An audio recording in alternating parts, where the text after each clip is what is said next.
Vox is a well-established retail internet service provider, shifting its focus from being a pure-play retail ISP towards servicing the wholesale market. Here to discuss the rationale behind this strategy and the service Vox is offering as the ISP for ISPs is Eksteen. He is the Senior Project Manager for Fibre to the Business at Vox. Andre, hello and welcome to the show. Thanks, Marty. Thanks for having me. I'm very excited to be here. Great. It's great to have you. Could you start by just telling us about yourself? How did you get into technology? Okay, very interesting story. So my dad actually grew up in this industry as well. He worked for the telecom group for many, many years. Oh, nice.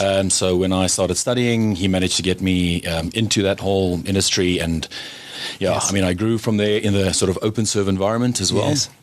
To establish, I think, more of a wholesale base for myself in terms of the, let's call it the know-how of the industry, how all the networks are put together, etc. And I really enjoy the product management side of it. Okay. Looking at the product with all different facets, all different hats on. Yes. And then, I've been working for Vox now for 7 years. So it's been a great journey entering into the more retail space, but I still haven't lost my wholesale roots. Okay. And that's what we're here to talk about, because Vox now has decided, listen, we are a customer-facing ISP, but we think that we can actually service the retail market as a whole. What was the thinking behind that? Yeah, so the wholesale shift, I think we understand the ISP challenges quite heavily. Being an ISP ourselves, we understand what all these parties and partners need to deal with in order to build effective services for their end customers. And it's getting trickier and trickier with a lot more challenges in terms of cost pressures, in terms of coverage, in terms of exclusivity arrangements, in terms of diversifying portfolios, how different business customers from home customers are. So it is quite tricky to navigate. So tell me then about the operating model, because I understand that you're not owning your own infrastructure, but you're sitting in the middle as an aggregator. Could you give me more detail about that? Yeah, so we already have all the relationships with the fibre and wireless network operators in place. But we understand that a lot of ISPs want to run their own services, their own, let's call it first-line troubleshooting, their own, processes, their own support with their customers, etc. But we are literally just there to manage that fibre network operator layer for them. So we give them a single interconnect per region that they want to connect with us to, in order to connect to these fibre network operator networks. So we've got the scale, we've got all the partnerships, we've got all the processes, they've got the services, and we're just the intermediary to give them that access. So you spoke about that benefit of a single interconnect. How does that benefit ISPs from a CapEx and OpEx point of view? No, quite heavily. If you think about all the different fibre network operator and wireless network operator networks out there, it scales up to about, let's say, 30 key ones, and then there's still more that I'm not even thinking about at the moment. If you think about all those costs, it really, really adds up. And all of those costs directly eat into the margin of these, let's call it ISPs. Yes. And so if they can just connect with us to get access to all of that, we can save them close to 70% of their monthly interconnect costs. Oh, wow. Just by doing it through us. So one seamless connection. So this sounds like it's not just a cost saving, but also like operational stress, overhead, all the things that you have to think about while running your business? Definitely. Operationally, if you think about, again, all the different partners that we've got, all the fibre network operators, wireless network operators, they all do things their own way. They've got their own processes, they've got their own SLAs, they've got their own APIs that you potentially need to integrate with, their own portals. Each of them work differently. So if you just have one party to deal with as opposed to, let's say, 30, administratively it's a lot simpler. And if you think about all the administrative overhead, it creates more and more resource costs that these ISPs require, again, to manage all these different partnerships. So if you only have a management with one, I think it's way simpler. Okay, so that's the benefit for your retail partners downstream, but you also offer white labeling for your wholesale partners. 100%. How does that benefit them?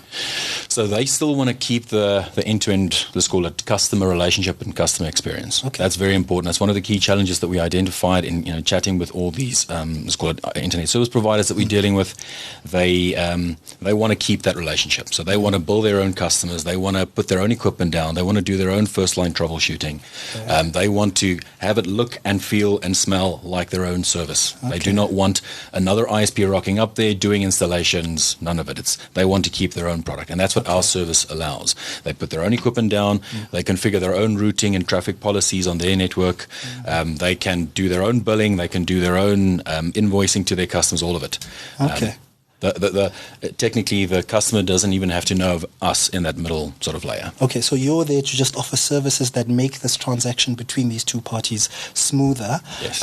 Over and above, as you said, the kind of the financial benefits. Do you offer maybe software or anything to help the businesses run in a smoother way? Definitely. Another challenge that we identified is, there are similar models out there, other, let's call it wholesale or reseller type offerings for these smaller ISPs. From a supporting layer, they do not have proper visibility from some of the other offerings out there. They do not have nice portals that they can go and check, let's call it utilization stats on the aggregation side as well as on their customer side. They do not have like all these great tools. We're offering a tool to assist with development. If they want new stuff added, we run polls to see what features we need to add next. We keep on developing and building this tool to make it easy for them. They can use these tools to quote their customers. They can use these tools to check the coverage of all the different fibre and wireless network operators to help them make decisions on which option to go for.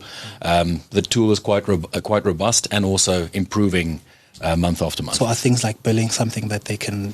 So billing they typically want to keep in-house. Okay. So we do not really do anything from a billing perspective. We obviously give them as much detail as possible in terms of their individual customers and how it's broken down so that they can track and revenue assurance sort of I would rather say revenue recon type of exercises to go and align cost and revenue. But they tend to want to keep their billing by themselves. Okay. Or with themselves. You mentioned earlier that it's 30 plus FNOs that you are helping manage. How have you managed to kind of simplify this complexity? By offering a standardized service. So we already have all the people and processes in place in dealing with all the different fiber and wireless network operators.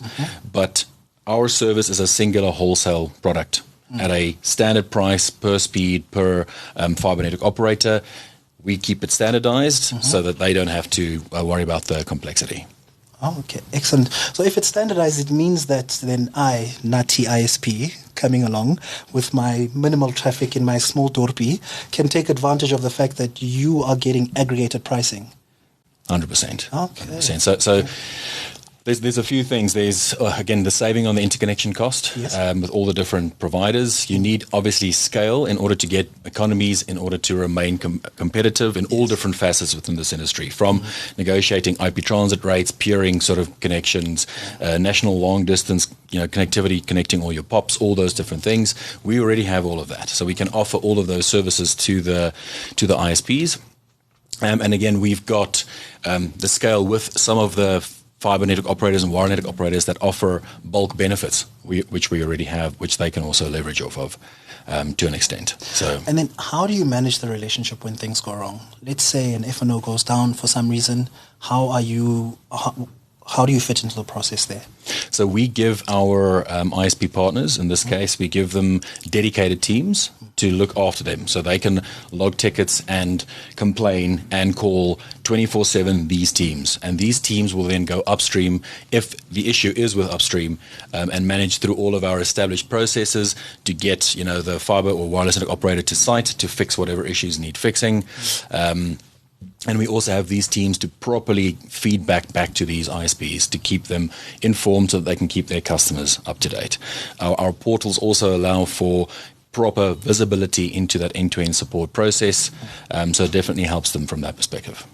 And then, it sounds like you're giving a great offering to the market, but now you are, on the one hand, an ISP on the retail front, and you are saying you're bringing other ISPs on board.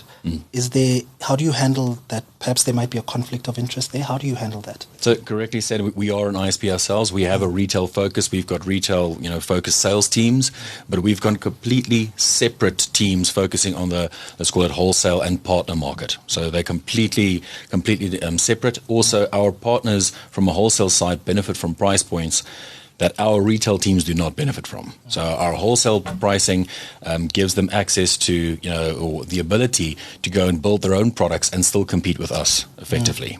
So there's a complete sort of Chinese wall between our retail and our wholesale customers. Business. I mean, there are discussions going on in the market right now that consolidation is one of the trends that we're seeing. How do you see this wholesale service that you're offering playing into such conversations?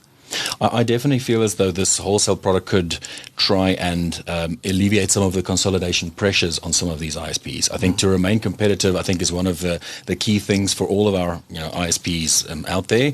And I think the consolidation pressures are specifically as a result of us trying to remain competitive. Yes. If you can't, you'll have to let someone buy your customer base. But this will allow them to try and extend their ISP, let's call it lifespan, because I mean consolidation, I think in my view is something that's going to happen more and more and more as we go along. I mean from a fibre network operator and wireless network operator layer all the way down to ISP layer, consolidation is happening.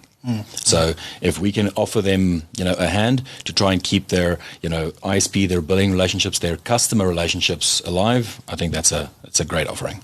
So, Andre, there are a lot of cost pressures, especially in the internet service provider space. What happens if these businesses do not then invest in these additional resources? So if they don't have additional resources, they can obviously not cope with all the load of the different fibre network operator and wireless network operator partners that they require in order to manage them effectively. So, and I think further to that, if they don't manage, that's not what I wanted to say. Further to that, if they do not have the relationships with all the fibre and wireless network operators, they tend to miss out on a lot of opportunities.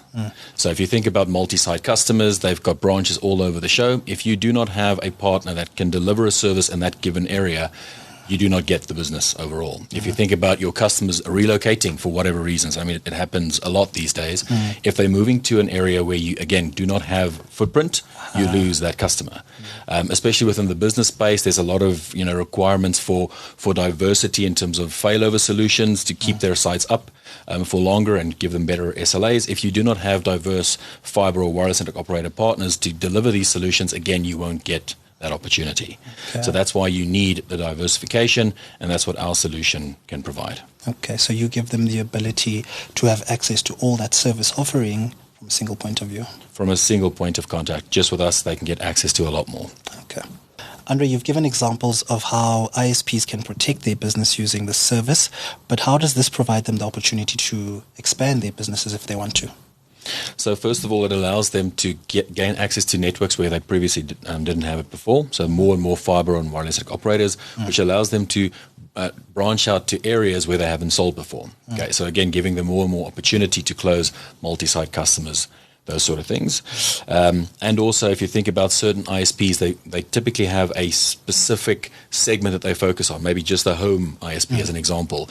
They previously didn't enter into the business space because it's a completely different beast and you need different processes, different teams involved, and different salespeople. It's a completely different sales cycle than a home sort of customer.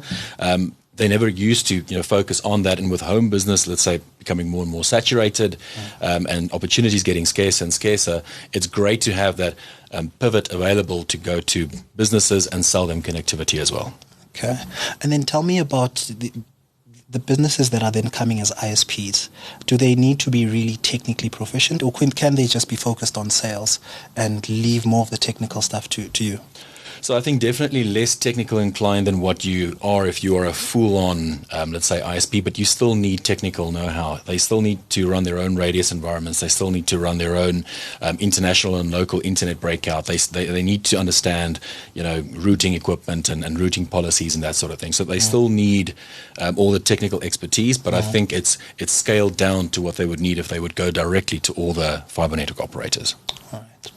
So, Andre, other than the connectivity services, what else do you offer from a wholesale perspective? So we've actually got a full bouquet of wholesale products, more than just connectivity. We have the ability to on-sell IP transit services to these wholesalers. Again, we've got the scale, we've got the relationships in place. We can put an offering together for them at properly cost-effective rates and a very good, I would say, SLA-based service. We also have national long-distance connectivity to assist them to connect all their POPs between their different data centers and high sites that we can potentially do if they've got micro breakout in specific areas. We've got DDoS services that we can offer, properly scaled DDoS services, and we also have wholesale voice and telephony services as well to again allow them to reach to more customer types. Sorry, that last portion is horrible. Okay. Wholesale and telephony services that can help them provide more than just a connectivity experience for their customers if they didn't play in that space before. Okay, Andre, if I am an ISP in a small dorpy somewhere watching the show, what would you say to convince me to consider this product? So we understand your challenges, very simply, because we are obviously facing the same challenges, but we've already bridged all those challenges to a large extent with our fibre net operator and wireless operator sort of customers. We've got the reach. Okay, so we've got, like I've mentioned, I think 10 fibre to the business providers. We've got 18 fibre to the home providers. We've got 6 wireless to the business and to the home providers that we can utilize. So we've got reach. We've got tools to help you in terms of support, in terms of installations. You still keep the end-to-end relationship. We don't even know who your customers are. We just help you bridge that gap. And I think the key thing is we treat these ISPs as true networks. So a lot of the models that are out there today are more of a reseller type of model, where they don't have a true end-to-end experience, with that ISP. Although the ISP bills them, they do see other ISPs knocking on the door to do the installation. They do see other ISPs involved in the, let's call it, supporting process, where our service, we treat them as a true network, not as a reseller, because they can do their own installations, configure their own routing and traffic policies. They do their own first-line troubleshooting and build their own customers. Okay, Andre, that was very interesting. Thank you so much for your time. Thank you so much. Awesome. That is Andre Eksteen. He is the Senior Project Manager for Fibre to the Business at Vox.